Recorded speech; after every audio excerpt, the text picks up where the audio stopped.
जय हिंद, नमस्कार। स्वागत है आपका प्राइम टाइम न्यूज में।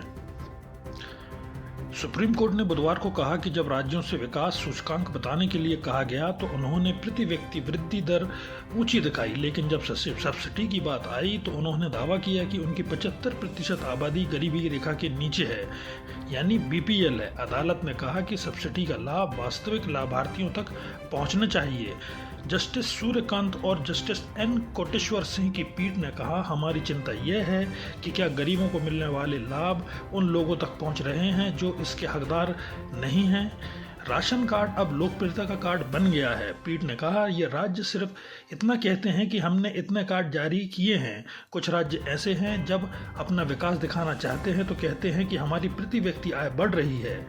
जब फिर हम बीपीएल की बात करते हैं तो वे कहते हैं कि 75% आबादी बीपीएल है। इन तथ्यों को कैसे जोड़ा जा सकता है?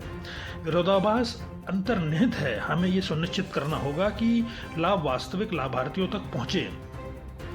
यह केस कोविड-19 महामारी के दौरान प्रवासी कारीगरों की परेशानी को दूर करने शुरू किया गया एक स्वतः संज्ञान मामले में संबंधित है। कुछ हस्तक्षेपकर्ताओं की ओर से पेश अधिवक्ता प्रशांत भूषण ने कहा कि ये विसंगति लोगों की आय में असमानताओं से उपजी है। उन्होंने कहा कि मुट्ठी भर लोग हैं जिनके पास अन्य आबादी की तुलना में बहुत अधिक संपत्ति और प्रति व्यक्ति आय का आंकड़ा राज्य की कुल आय के औसत है। अमीर होता जा रहा है जबकि गरीब और गरीब बने हुए हैं। भूषण ने कहा कि सरकार के ई श्रम पोर्टल पर पंजीकृत गरीब प्रवासी कामगारों को मुफ्त राशन दिए जाने की जरूरत है और यह आंकड़ा लगभग 8 करोड़ है। जस्टिस सूर्यकांत ने कहा कि हमें उम्मीद है कि राशन कार्ड जारी करने में राजनीतिक तत्व शामिल नहीं होंगे।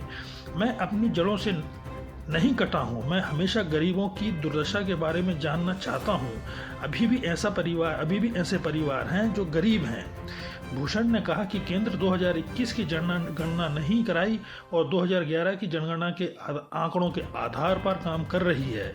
इसके परिणाम स्वरूप मुफ्त राशन की जरूरत वाले करीब 10 करोड़ लोग बीपीएल श्रेणी से बाहर हैं, जबकि केंद्र की ओर से एएसजी ऐश्वर्या भाटी ने कहा कि सरकार राष्ट्रीय सुरक्षा खाद्य अधिनियम के तहत करीब 81.35 करोड़ लोगों को मुफ्त राशन दे रही है और इसी तरह की एक अन्य योजना में 11 करोड़ अन्य लोग शामिल हैं। पीठ के मामले को स्थगित कर दिया और केंद्र से गरीबों को विपरीत राशन की स्थिति पर अपना जवाब दाखिल करने को कहा है। चैनल को लाइक, शेयर और सब्सक्राइब करना ना भूलें और कमेंट करके हमें बताएं आप किस विषय में न्यूज़ देखना चाहते हैं। धन्यवाद।